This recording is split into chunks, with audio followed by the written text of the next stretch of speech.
کس نعمت کا انکار کرو گے؟ رب کے کون سے احسانات کو جھٹلاؤ گے؟ اللہ سبحانہ و تعالیٰ نے اس سورہ میں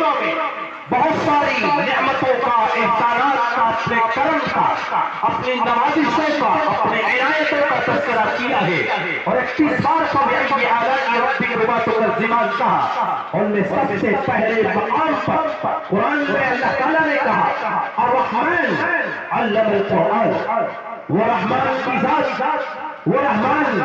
اسی نے تم کو قرآن کی تعلیم دی۔ سب سے پہلی نعمت اللہ سبحانہ و تعالیٰ نے کہا قرآن کی تعلیم جو ہم نے دی ہے، یہ دنیا جہان کی نعمتوں میں سب سے بڑی نعمت ہے۔ اس لیے طلبہ جنہوں نے قرآن کو اپنے سینوں میں سجایا، اس کو حفظ کیا، اس کو یاد کیا، یہ بہت بڑی نعمت انہوں نے حاصل کر لی ہے، اور اس نعمت پر یہ مبارکباد کے مستحق ہے۔ اور یہیں پر ان کی ذمہ داریاں ختم نہیں ہوتی۔ انہوں نے قرآن یاد کر لیا،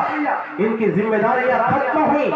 بلکہ اس کے آگے ان کی ذمہ داریوں کا ایک باب کھولنے والا ہے، ایک دروازہ کھولنے والا ہے، ذمہ داریاں مزید عائد ہونے والی ہیں۔ قرآن کریم کو جس قدر یاد کرنا آسان ہے، لقد یسرنا القرآن للذکر فہل من مدکر، ہم نے قرآن کو بہت آسان بنایا ہے نصیحت کے لیے،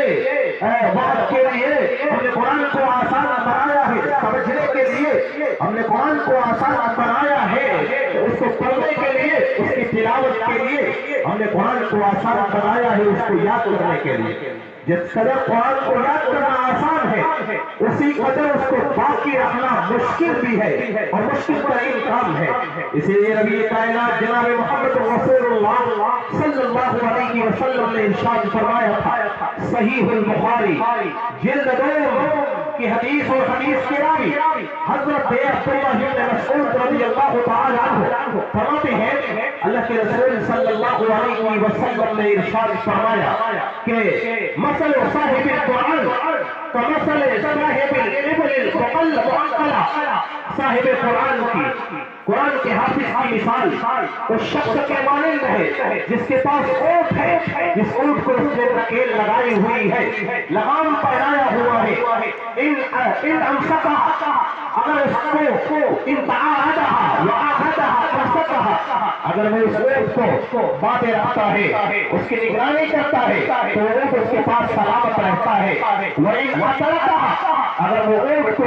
کھلا چھوڑ دیتا ہے، اس کی نکیل کو آزاد کر دیتا ہے، اس کی رسی کو، اس کی احال کو توڑ دیتا ہے، پھیل دیتا ہے، تو ذہبت وہ اونٹ فرار ہو جاتا ہے، وہ اونٹ بھاگ جاتا ہے۔ اسی طریقے سے ایک حافظ قرآن کی مثال ہے کہ جب وہ قرآن کو یاد کرتا ہے، اگر اس کے اوپر پابندی کرے، اسے دہراتا رہے، اس کا دور کرتا رہے، تو قرآن اس کے سینوں میں محفوظ رہے گا۔ لیکن اگر اس لاپرواہی برتی گئی، اس کو پڑھا نہیں گیا، اس کا دور نہیں کیا گیا، تو نبی کائنات فرماتے ہیں جس طریقے سے بے لگام ہو وہ بھٹکتا ہوا بھاگتا چلا جاتا ہے، قرآن دھیرے دھیرے ویسے ہی حافظ قرآن کے سینوں سے نکل جاتا ہے۔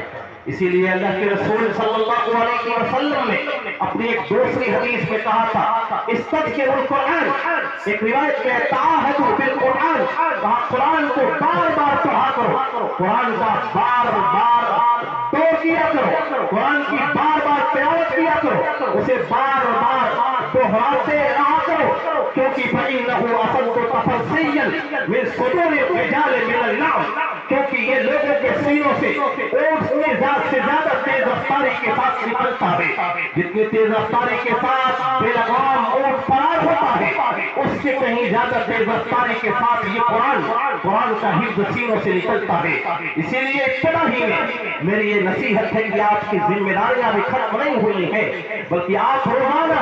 علماء کا یہ مشورہ ہے، بلکہ نبی کائنات کا یہ طریقہ تھا۔ اللہ کے رسول صلی اللہ علیہ وسلم کے بارے میں آتا ہے بعض روایات کے اندر کہ قرآن کو صحابہ نے اور نبی کائنات صلی اللہ علیہ وسلم نے قرآن کی 7 احزاب، اس کی 7 منزلوں کو بانٹ کر کے رکھا تھا، اور روزانہ ایک حصہ، ایک منزل کی تلاوت کیا کرتے تھے۔ قرآن کو، پورے قرآن کو 300 پاروں کو انہوں نے